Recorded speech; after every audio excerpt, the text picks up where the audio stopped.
Hey, so here's Wednesday starter. Now, what we've got here is we're just having to simplify this expression, and you're just having to remember there was indices, right? Indices even. So if it's n to the power of 5 times 10n, remember that's an equivalent of 10n to the power of 1. See, with these indices there, you just add the values, okay? So what we've got here is we can write this top line. That's the same as writing 10, so you put the number first, and then n to the power of 6. Okay, so you're basically adding the 5 to the 1 here.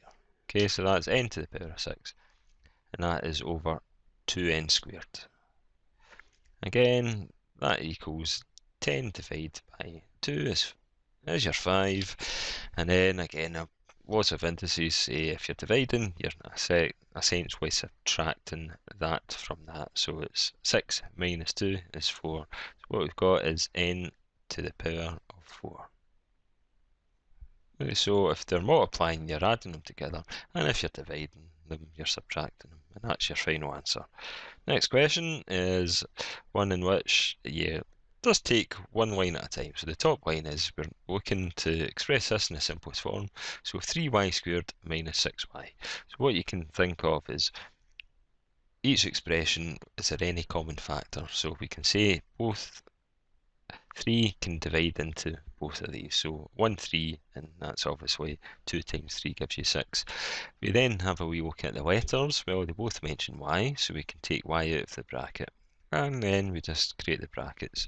So 3y times what gives you 3y squared? Well, if you times 3y by y, that will give you the y times y, that gives you the squared. Minus 3y times what gives you 6y. Well, if you times that by 2y, so and again, just look through it in terms of that's 3 times 2 is your 6. And obviously I've made a bit of mistake there, so it's always good to double check. So what I need to do is rub that out, and it's actually just 2 there. Okay, so 3y times 2 gives you the 6y. And then over 2 sets of brackets here.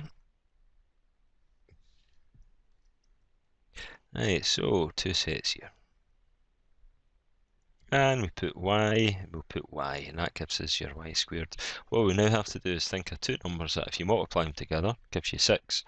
And a wee tip is think of these two numbers should only have 1 in difference. Okay, so if you think about it, you can go 6 times 1, 1 times 6, 3 times 2, 2 times 3. Okay, so you're really looking for the numbers that they multiply together to give you 6, but there's only one number difference between them.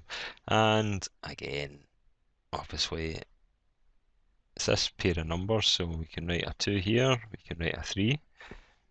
Okay, now what we're really looking for is if we multiply, put a wee minus here and put a plus here, and the reason being minus 2 times positive 3 will give you the minus 6.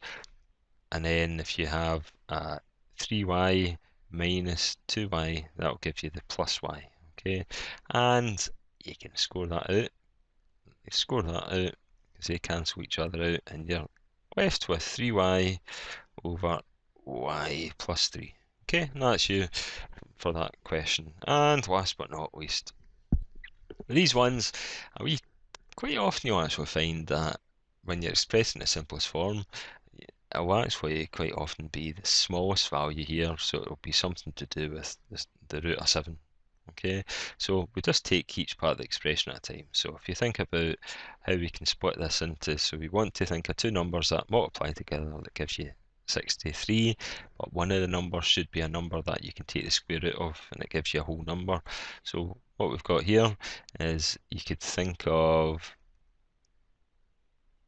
root 7 times root 9. Okay, so 7 times 9 gives you 63, but we're taking the square root of it. And that will give you, square root of 9 is there 3, so that will actually give you, I'll just put a wee arrow, that will give you 3 root 7. Okay, so see how that's in the same number as that one. If we then, I'll change the pen, if we then have a wee look at here, So what numbers can be multiplied together that will actually, and one of the numbers should be able to take a square root of to give you a whole number. So if we think of, well, we got 4 times 7, so square root of 4 times the square root of 7. So obviously 4 times 7 gives you the 28, and we're taking the square root. That gives you 2 root 7. And obviously we're plussing these. And then obviously we're left, we don't need to touch this. So this is, let's put this down here, this is minus root 7. So what we've got is we've got 3 root 7 plus 2 root 7 minus 7. So that gives you an answer of 4 root 7. Okay, so 3 plus 2 is a 5, minus 1 is a 4. And that's your answer there. So just take each one individually and simplify it, and then go to the next one, simplify it, and then just carry out the operations that thereafter. Okay, and quite often that it is in the form of one of these. In this case, it's the root of 7. So